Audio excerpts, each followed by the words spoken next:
Taking a deep breath, she fought to calm her trembling nerves. With one hand gripping the edge of the bed for support, she reached deeper into the compartment. There was definitely something in there. What had she gotten herself into? Laurel GX was just an ordinary woman living a simple life in the small town of Oak Creek, Wisconsin. She was always willing to lend a hand, known as the neighborhood's Good Samaritan. Whether it was church events or school meetings, Laurel was there to help. Even after a recent robbery at a local store, she comforted the victims and put up, "Did you see this man?" posters around the neighborhood. Laurel and her husband had always been careful with their money, knowing how to make every penny count. She didn't need fancy things and was happy with what she had. But emergencies sometimes came up and they had to spend money. Little did she know, life was about to take an unexpected turn. Their house, along with the things in it, had been around for years, so it wasn't surprising when something broke. But Laurel hadn't expected the oven to stop working and the bedroom furniture to fall apart in the same month. Buying a new oven had already cost them a lot. Where would they get the money for new bedroom furniture? Laurel and her husband didn't have extra money for new furniture. Why not try Facebook Marketplace? A friend suggested. You can probably find what you need at a good price. The idea was tempting, but buying from a complete stranger? Laurel wasn't so sure. Still, she had a look anyway, and soon got a hit. A guy nearby was selling secondhand furniture. What did she have to lose? She'd heard many horror stories of people getting swindled out of their hard-earned money or not getting what they'd imagined, but she could never have prepared for what happened next. Immediately upon arriving at the sale, Laurel spied a beautiful bedroom set, a dresser and headboard. Her husband was convinced it was 100% wood and Amish made. Really good quality, he said. The question was, would they be able to afford it? It was also clear that all the furniture pieces were selling like hotcakes. Would someone else snatch away the bedroom set they'd set their hearts on? Laurel approached the seller and took her chance. Would you consider $325? It was all the cash they'd brought along. Without blinking, the surly-looking guy said yes and grabbed the money before moving on to the next customer. Not even the man's door attitude could dampen Laurel's spirits. The bedroom set was theirs. What a steal! Laurel thought excitedly. But on their way home, she couldn't help but wonder why the seller had agreed to such a low price. It was as if he just wanted to get rid of the furniture.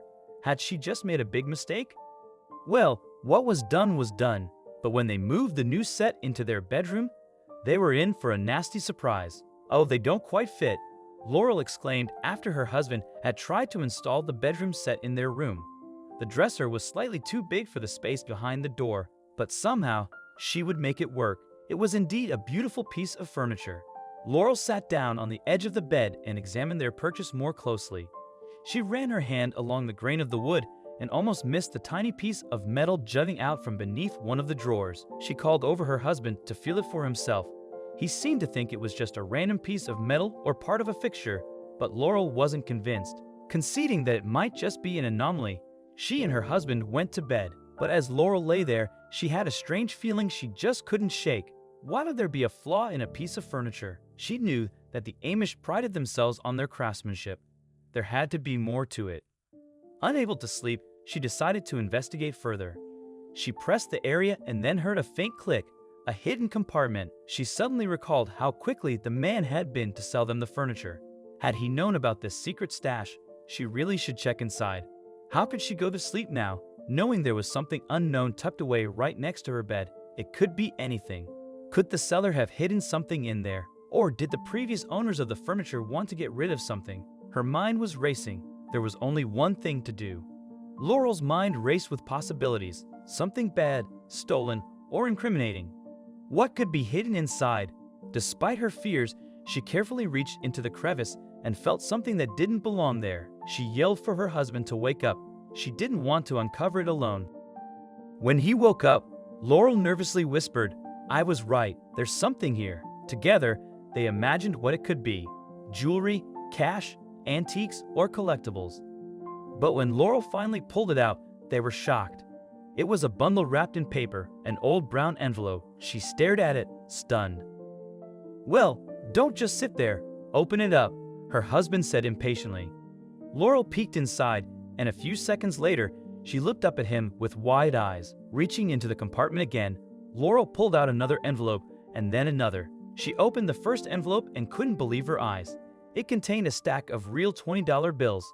Laurel was so shocked by the amount of money that she almost dropped it. But what about the other envelopes? They grew even more excited and nervous. There were still 2 more bundles to open. Could they contain the same thing? What else were they about to find? The second envelope held something even more intriguing, a stack of $50 bills. But what about the third envelope? The third one held $100 bills, a lot of them. Staring back at her from inside the envelope, she tossed them all out onto the bed, eliciting a gasp from her husband.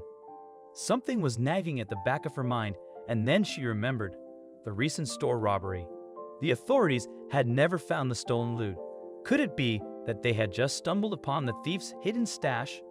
After counting everything, they placed the money in neat piles on the bed, a sea of blue bills that matched the pattern on the quilt. It amounted to $110,000 in total. There was no doubt in Laurel's mind about what to do next: report their find to the local police. In the meantime, her husband stuck his hand into the space and rummaged around further. Lo and behold, out came another bundle. This time, it was just a bunch of old bank statements.